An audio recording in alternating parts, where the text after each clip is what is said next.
These days, I found myself thinking about my time living in California.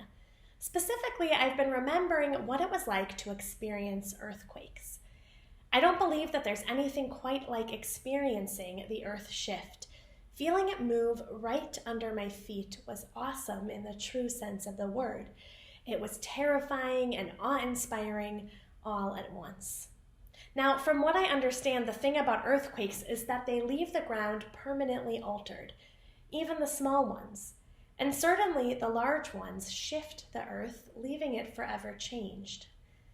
If the very ground on which we exist can shift and change, well then perhaps nothing tangible in this world is permanent. This lack of permanence, it's terrifying and also exhilarating. Everything has the potential to change without even a moment's notice. So yes, I've been thinking about earthquakes because these past few weeks have reminded me of how it felt to live through one, to experience the earth shifting and changing beneath my very feet. Amongst all of this shifting and changing in our world in Torah, we are firmly in the book of Bamidbar, which recounts our people's journey through the wilderness. In chapter 12 of the book, we read of a curious scene. Miriam and Moses spoke against Moses because of the Cushite woman he had married. He married a Cushite woman. Now, you might recall that Moses' wife Zipporah is a Midianite woman. So why are Miriam and Aaron complaining about their brother's Cushite wife? Who is this woman, and why is this descriptor used not once but twice in this one verse of Torah? We are not alone in asking these questions. Linguistically, the phrase HaKushit, the Cushite, probably refers to a place, Cush, located in the south of Egypt, east of Sudan. It also is a phrase used to mean dark-skinned. So again, we ask, who is this wife of Moses, and why do Miriam and Aaron complain about her? Most of our classical commentaries go to great lengths to explain this away. They say that the term Cushite also means beautiful, and that Miriam was actually lifting up Moses' wife Zipporah and criticizing Moses for not being intimate with her. This entire take, of course, is midrashic. It's not in the actual text itself, and frankly, it feels to me like it sweeps the issue of Miriam and Aaron's harsh remarks under the rug.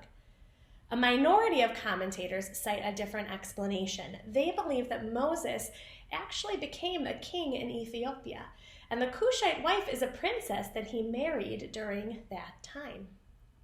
This explanation feels more compelling to me.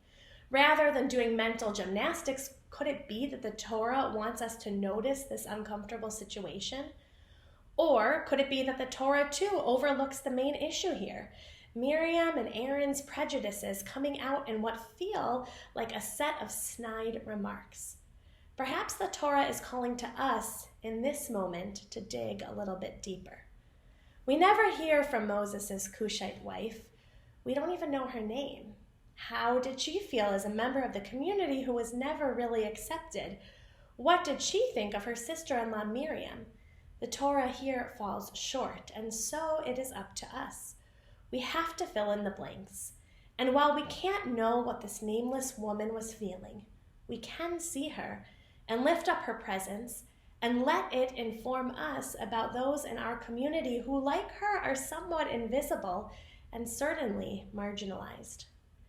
Did you know that roughly 10% of Jews identify as being Jews of color? 10%.